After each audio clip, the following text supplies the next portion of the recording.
Ben ritrovati con l'informazione flash di New Sicilia.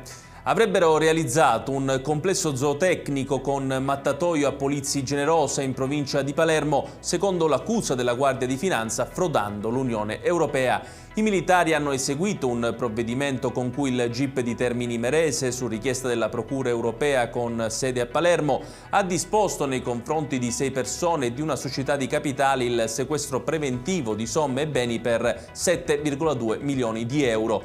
I reati contestati sono a vario titolo truffa aggravata per il conseguimento di erogazioni pubbliche, dichiarazione fraudolenta mediante utilizzo di fatture per operazioni inesistenti ed emissione di fatture per operazioni inesistenti.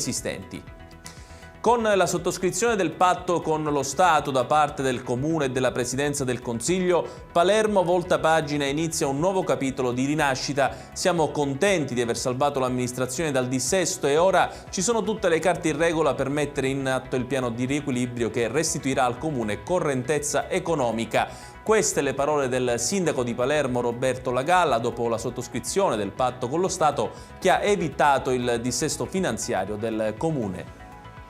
I carabinieri hanno salvato un neonato di 4 mesi e la sua mamma, rimasti bloccati all'interno dell'abitazione dove la giovane aveva perso i sensi a causa di un malore a ficarazzi nel Palermitano. I militari, allertati dalla nonna del piccolo che ne aveva sentito il pianto dall'esterno e aveva suonato il campanello senza ricevere risposta, sono immediatamente entrati in casa e hanno trovato la 22enne che giaceva priva di sensi sul divano e bloccava con il suo corpo il piccolo rimasto sotto di lei.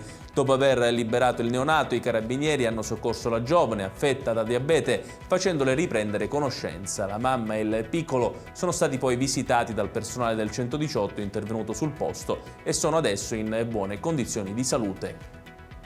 È stato firmato il contratto di appalto integrato per l'affidamento congiunto della progettazione esecutiva e dell'esecuzione dei lavori di rifacimento del molo di Levante al porto di Catania. È stato sottoscritto ieri fra l'autorità di sistema portuale del Mare di Sicilia Orientale e l'ATI, costituita da Consorzio Stabile Grandi Lavori, Cosedil e ECC. All'ATI saranno affidate la progettazione esecutiva e la realizzazione dei lavori di recupero e riqualificazione della diga foranea, lavori che avranno una durata stimata di 900 giorni e un valore di 75 milioni di euro, interamente finanziati con i fondi del PNRR. Ed è tutto per questa edizione, il prossimo appuntamento col TG Flash alle ore 14.